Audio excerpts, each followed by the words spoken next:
She's a superstar, a meme queen, and a headline magnet. But can Cardi still deliver the music we've been waiting for? Let's talk about it.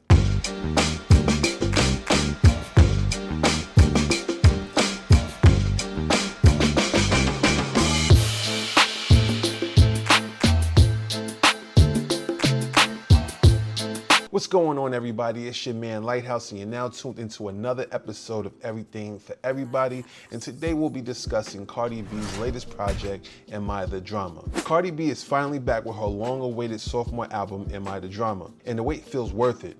7 years is a lifetime in rap, but Cardi has always played by her own rules, dropping singles, stealing scenes on collabs, and keeping her name in headlines without ever losing momentum. Now she pulls all that energy into a sprawling, unapologetic statement. The beauty of Cardi has always been her ability to blur the line between reality and performance.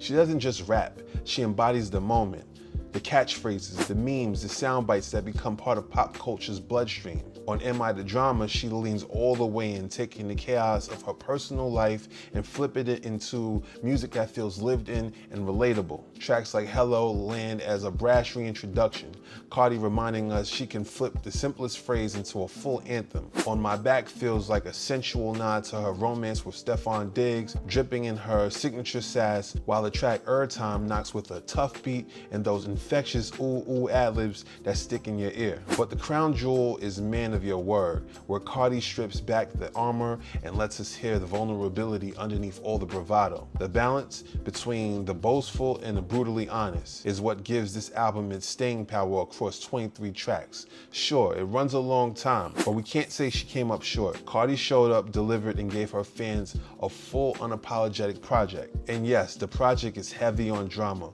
but that's the point. The title isn't a question, it's a rhetorical declaration. Cardi is saying she doesn't bother anyone, yet trouble seems to follow her, and when she responds, it's an issue. So is she the drama? And whether she's throwing jabs at rivals, reflecting on heartbreak, or flexing her wins, she does it in the Cardi B way. And that's why we love her, right? What makes Am I the Drama work for me is that it plays like a Cardi B diary. It's messy, it's glamorous, it's dramatic, but it's also fun. It might not have the laser focus of invasion of privacy, but it has a different kind of weight. The sound of a woman that's lived through several years of storms and still comes out swinging. For her fans, it's a gift. And for the landscape of rap that we're in right now, it's proof that Cardi B is still a force you can't ignore. I personally think that this album, it's more catered to women. I think women are definitely not, because I have a few homegirls that are listening to the album and they like it. I've seen a bunch of people post some of the songs in their stories, and they have the corresponding pictures of memes or whatever messages. You know how women will send subs to whoever they're dealing with or whatever they're going through.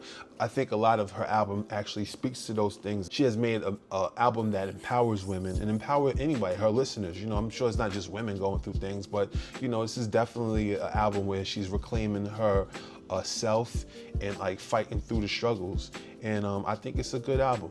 It's not really something that I'm gonna be knocking all the time, but it was worth the listen. It was worth checking out, because she did take a long time to drop a new album. So with this being out now, I feel like it's decent. There's some songs on there that I fuck with. I might add one or two to the year-end playlist. What's the ongoing playlist that I have right now, and I'll link that in the description. But yeah, Cardi B, she's here to stay. I hope that she doesn't take this much time the next time. So, she should do this, go through, have the baby, do the tour, and then, get back in the studio and give us something else, you know what I mean? So 7 years is a long time, and, that's why I'm not really mad at the 23 tracks, because it's like, all right, you've been gone for a while, here's something to, feed the family, feed the base, you feel me? So, but that's my time, y'all. Thank you for watching another episode of Everything for Everybody. Make sure to like, comment, subscribe, and hit that notification bell so you can be up to date on everything that is popping with me, and all the new episodes, and all of the, Easter eggs and everything I got going on for y'all, because this season is about to end at 100, and then I'm going to go back and get things right. You feel me? It's gonna be lit next season. All right. So thanks, y'all. Once again, peace, and I'm gonna holler at y'all later.